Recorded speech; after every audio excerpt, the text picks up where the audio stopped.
রাধে রাধে বন্ধুরা, জয় গৌর জয় নিতাই। আজও তোমাদের যে সম্বন্ধে বলবো এটাও ভীষণ গুরুত্বপূর্ণ একটা আলোচনা। তোমাদের এর আগেই বললাম যে এর আগের ভিডিও তোমাদের বলেছি যে নাম জপের ফলে ভাগবতগামী হয়। যে নাম জপ করে সে সংসারের চিরবন্ধন থেকে, সে জন্ম মৃত্যুর চক্র থেকে সে বেরোতে পারে, সে ভাগবতগামী হয়। কিন্তু তার জন্য ভাগবত ধামে যাওয়ার জন্য কি করতে হবে না, নিত্য নিরন্তর তোমার নাম জপ করার প্রয়োজনীয়তা আছে। কিন্তু এই প্রয়োজনীয়তাটা কি? হ্যাঁ, আমাদের সকলের উচিত, এখানে বলছে যে আমাদের সকলের উচিত নিত্য নিরন্তর নাম করা, প্রসঙ্গক্রমে সে যেভাবেই হোক, চলতে চলতে, ফিরতে ফিরতে, হাঁটতে হাঁটতে, কথা বলতে বলতে, মানে মনে মনে কথা বলতে বলতে, মানে তুমি মুখে কথা বলছো কিন্তু মন কিন্তু তোমার সেই এক জায়গায় আছে, এটাই এখানে বলছে। আর কি বলছেন যে না, আর একবার নাম করে যে আমার ধামে আসে সে জন্ম মৃত্যুর চক্র আবর্তন করতে হয় না তাকে। মানে এই যে আমাদের জন্ম মৃত্যুর চক্র না, এটা কন্টিনিউ কিন্তু আমরা ঘুরতে থাকি। আবার আমাদের খারাপ কর্মের ফলে আমরা কিন্তু অন্য জনিতেও জন্মগ্রহণ করি, যেমন বিড়াল, কুকুর, শিয়াল, ঘোড়া, আমরা কিন্তু আবার পিছিয়েও পড়ি। এই যে বারবার জন্ম মৃত্যুর থেকে, এই যে 84 লক্ষ জনি যে আমরা ভ্রমণ করি, আমরা আবার মানব জীবন থেকে যে আমাদের আবার, আমরা যতই ভালো, যতই ভুল কাজ করি বা যাই খুশি করি, আমরা যে আবার মানুষ হয়ে পৃথিবীতে আসবো তার কিন্তু কোনো কথা নেই। আমরা কিন্তু আবার বিড়াল, কুকুর, আমরা আবার জীবজন্তু জনিতেও কিন্তু জন্মগ্রহণ করতে পারি। এটা কিন্তু বন্ধুরা তোমরা কিন্তু জানবে, জানো তো, এটা ভীষণভাবে গুরুত্বপূর্ণ একটা বিষয় তোমাদের বলছি।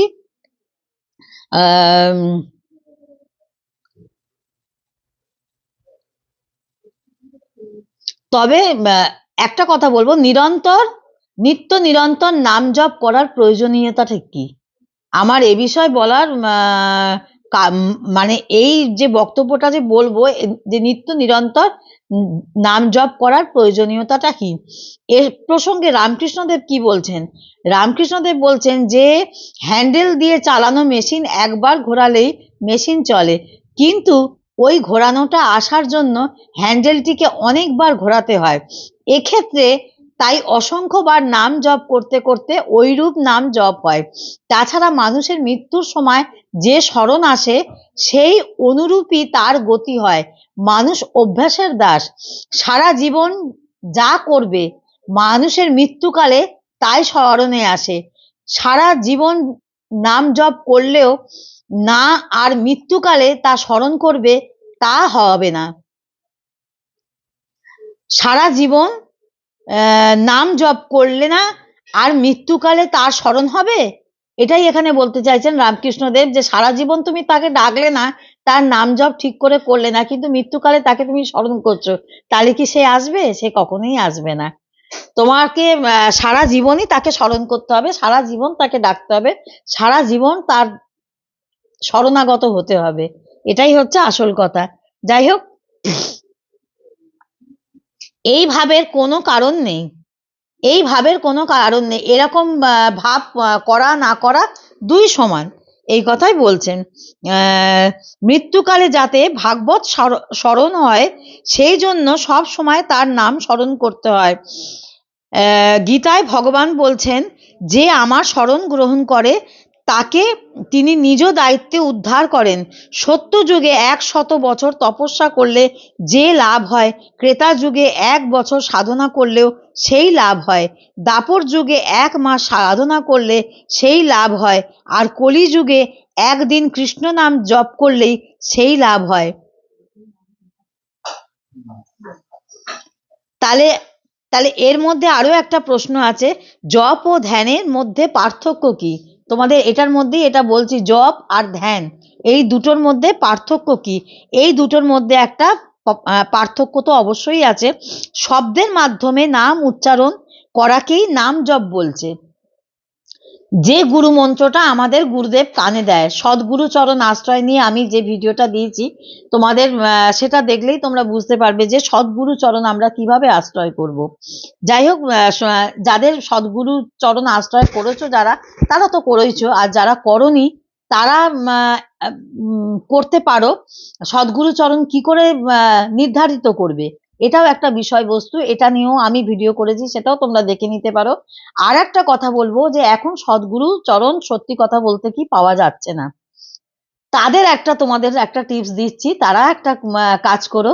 তারা এই কলিযুগে মহাপ্রভুর চরণ ছাড়া গতি নেই, সেই তোমাদের একমাত্র রাধা গোবিন্দের চরণে ভাগবত ধামে পৌঁছে দিতে পারে, একমাত্র তারই সেই ক্ষমতা আছে, আর গুরু চরণে আশ্রয় করিয়ে দিতে পারে।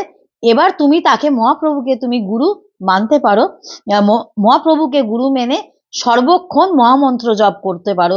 এটাই তোমার, তুমি যদি মহাপ্রভুকে যদি গুরু মেনে থাকো, তাহলে তুমি যদি মহামন্ত্র যদি জপ করে থাকো, তাতেও তোমার ভাগবতগামী তুমি হবে, অবশ্যই হবে, নিশ্চয়ই হবে।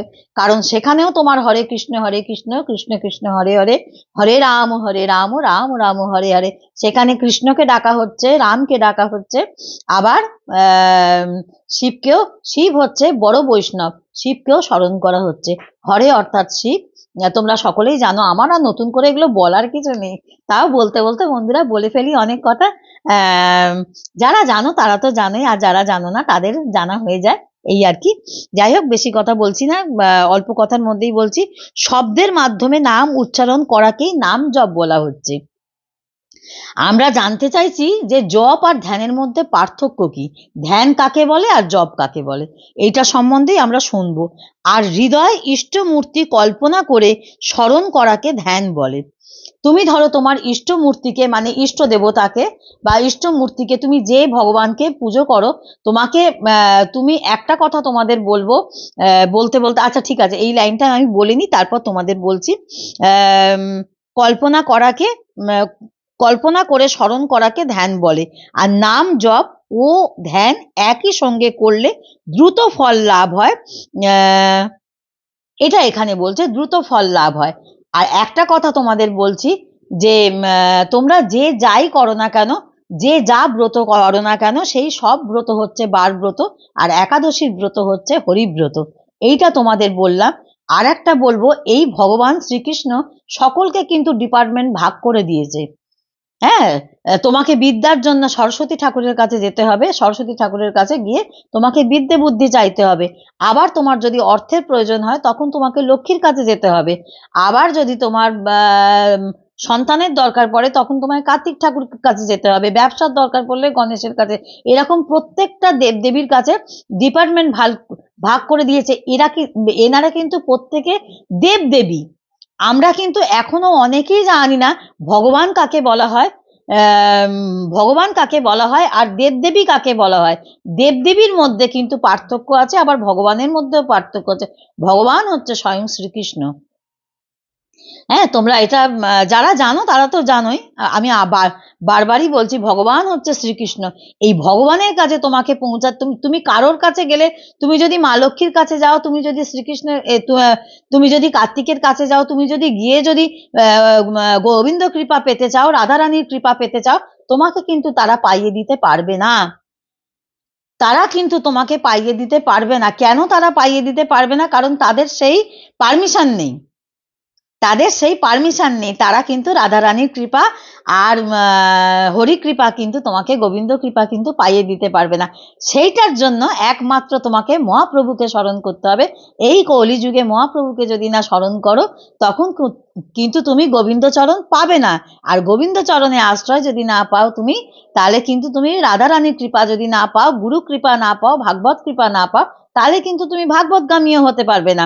আর মহাপ্রভুর কাছে কেন যেতে হবে না? মহাপ্রভু হচ্ছে রাধাকৃষ্ণের মিলিত তনু, রাধাকৃষ্ণের মিলিত তনু, ওটা হচ্ছে রাধাকৃষ্ণের যুগলে হচ্ছে মহাপ্রভু।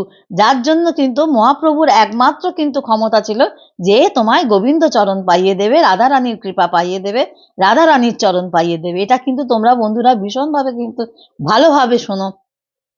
কারণ এই কলিযুগে মহাপ্রভু ছাড়া কিন্তু উদ্ধার পাওয়া ভীষণভাবে কঠিন। কারণ একমাত্র কিন্তু তোমাকে শ্রীকৃষ্ণর কাছে কিন্তু, গোবিন্দর কাছে কিন্তু, গোবিন্দ কৃপা পাওয়ার জন্য তোমাকে মহাপ্রভুকে হরিনাম করতে হবে, হরিনাম সংকীর্তন করতেই হবে, আর তার মহাপ্রভুর কৃপা তোমায় পেতেই হবে। তার কৃপা না পেলে কিন্তু রাধারানীর কৃপা পাওয়া যায় না। যেমন তোমায় বৃন্দাবনে যেতে গেলে তো আগে তোমায় রাধে রাধে বলতে হবে। রাধে রাধে না বললে কিন্তু তোমার বৃন্দাবনে কিন্তু ঠাঁই নেই। কারণ বৃন্দাবনের সমস্ত স্টেটটা চলছে কিন্তু রাধারানীর দাপটে। কারণ ওনার কথা ছাড়া কিন্তু শ্রীকৃষ্ণ কিন্তু ওখানে চলেন না। হ্যাঁ, ওনার মানে ওই বৃন্দাবনের স্টেট কিন্তু রাধারানীর কৃপায় কিন্তু, মানে রাধারানীর কথাতে চলবে। রাধে রাধে না বললে কিন্তু তোমার ওখানে কিন্তু প্রবেশ একদমই নেই। আবার তুমি যখন নবদ্বীপে যাবে তখন কিন্তু তোমায় নিতাই গৌর বলতে হবে। হ্যাঁ, জয় নিতাই জয় গৌর বলতে হবে। এরকম প্রত্যেকটা জায়গা, প্রত্যেকটা স্টেট ভাগ আছে। বেনারসে যখন যাবে তখন তোমার হর হর মহাদেব বলতে হবে। এরকম প্রত্যেকটা জায়গা ভাগ আছে।